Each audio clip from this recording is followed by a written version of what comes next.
Mesdames et messieurs,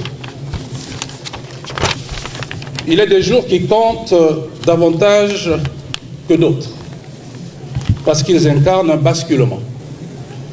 Ce que nous célébrons aujourd'hui n'est pas un aboutissement, mais un commencement. Un point d'inflexion où une stratégie patiemment construite devient une réalité productive, appelée à transformer durablement notre agriculture et notre industrie. Ce samedi 28 juin 2025 marque l'un de ces moments. L'inauguration de cette unité agro-industrielle de biocarburants n'est pas la simple cérémonie d'un ruban coupé.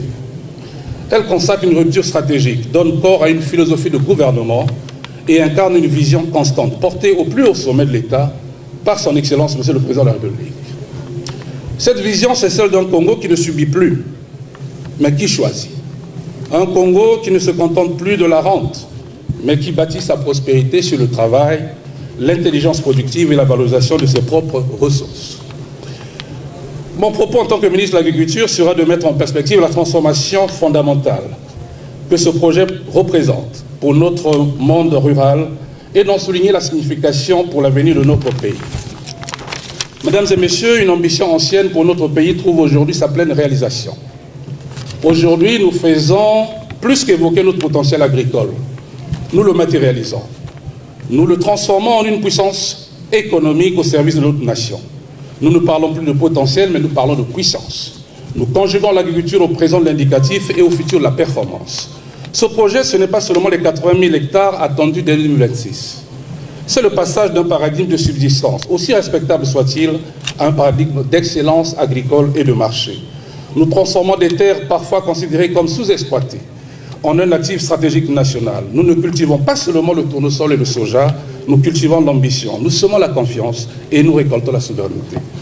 Au cœur de ce nouveau paradigme, il y a l'agriculteur congolais, que nous élevons par ce modèle au rang d'agripreneur. L'agriculteur de ce projet n'est plus ce héros solitaire, luttant contre les aléas climatiques et l'incertitude des marchés. Il devient un partenaire économique à part entière, inséré dans une chaîne de valeur sécurisée de la semence à l'usine. Le contrat qui le lie à ce projet est une triple assurance, un véritable pacte de confiance. Premièrement, il y a l'assurance technologique. C'est la garantie que chaque agriculteur va accéder aux meilleures semences, aux intrants les plus performants et à un appui technique de tous les instants. Deuxièmement, il y a l'assurance de productivité, concrétisée par une mécanisation sans précédent, avec déjà 125 machines opérationnelles pour un parc attendu de 250 tracteurs et équipements modernes. Ces outils, mesdames et messieurs, sont des instruments de libération. La libération de la pénibilité du travail et la libération du potentiel de nos terres. Et enfin, et c'est le plus important, l'assurance économique. C'est la véritable clé de voûte de cet édifice. La garantie absolue de la collecte et de l'achat de la production à un juste prix, rémunérateur et transparent. C'est la fin de l'angoisse du lendemain. C'est le début de la capacité à planifier, à investir, à se projeter et à prospérer. Ce projet, Monsieur le Président de la République, est l'acte de naissance d'une nouvelle doctrine économique que l'on peut appeler la souveraineté productive, pour souligner la dimension économique et industrielle de la production agricole.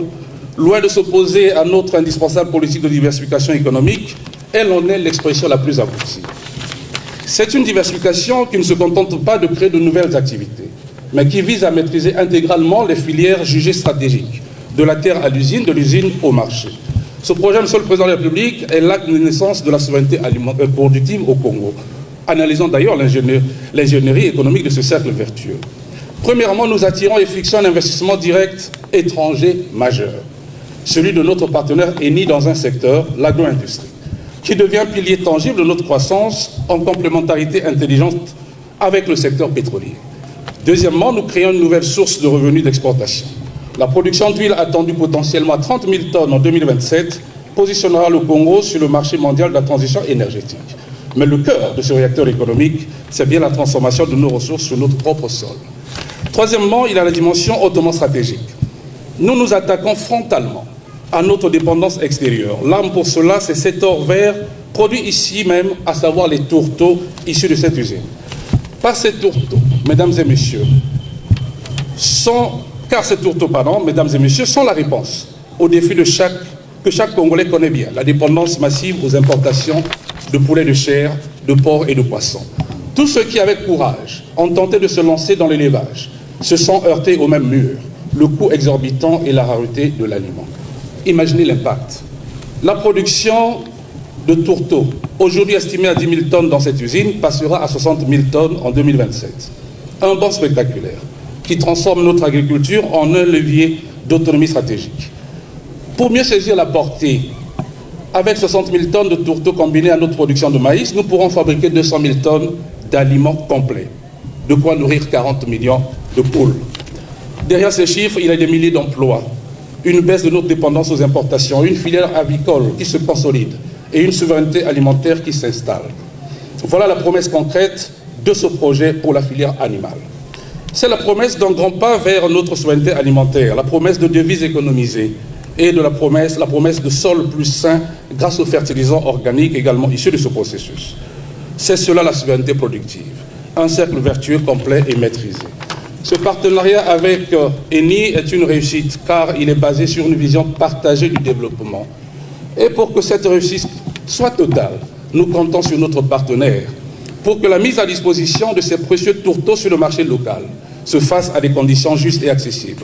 C'est la clé pour que la rentabilité de ce grand projet industriel irrigue, et j'insiste bien sur le mot irriguer, irrigue et fasse prospérer l'ensemble de notre filière d'élevage.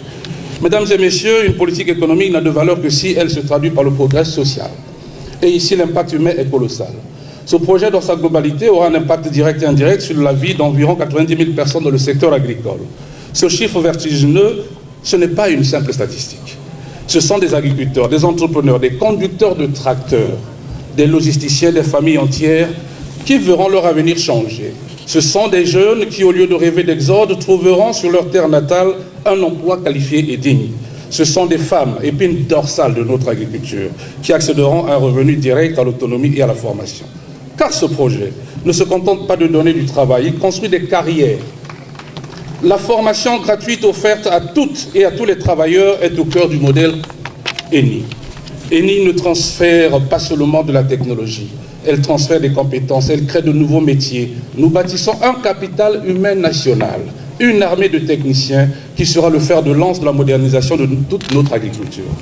Excellence, Monsieur le Président de la République, votre vision a toujours été de voir au-delà de l'horizon immédiat, de construire un héritage de prospérité durable pour notre pays. Ce qui se passe ici à l'Oudima n'est donc pas une expérience isolée. C'est un laboratoire qui a réussi, un laboratoire dont nous avons scellé la création le 4 octobre 2021, date à laquelle le gouvernement, à travers les ministères de l'Agriculture, des Hydrocarbures et de la Coopération internationale, a signé sur l'accord qui a tout déclenché. Ce prototype est une réussite qui, nous en avons la conviction, doit servir de nouvelle référence pour le développement industriel et agricole de notre pays. Le modèle de l'Oudima devient donc notre étalon de l'excellence. J'en appelle aux dirigeants des industries brassicoles. Le temps de l'importation massive de maïs ou de sorgho doit céder le pas à la production locale contractualisée.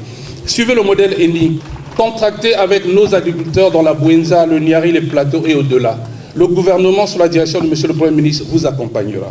J'en appelle aux acteurs de l'industrie agroalimentaire. Le blé peut pousser au Congo. Le soja peut y être transformé en huile et en tourteau. Le modèle de l'Oudima vous montre la voie pour sécuriser vos intrants tout en contribuant au développement national. Dans cette dynamique, je souhaite souligner le rôle clé que peut jouer la Fédération départementale des zones agricoles protégées en tant qu'agrégateur.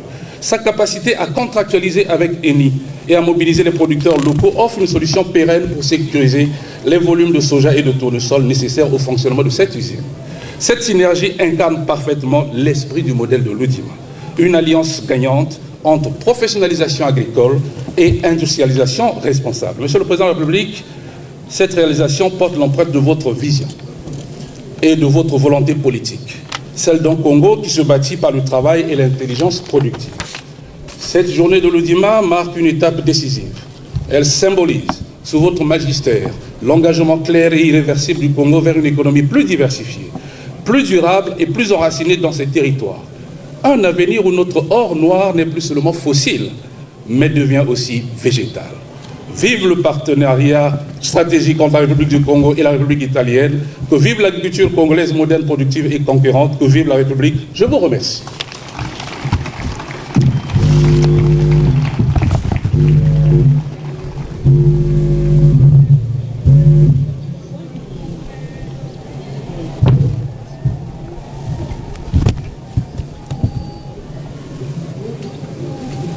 texte.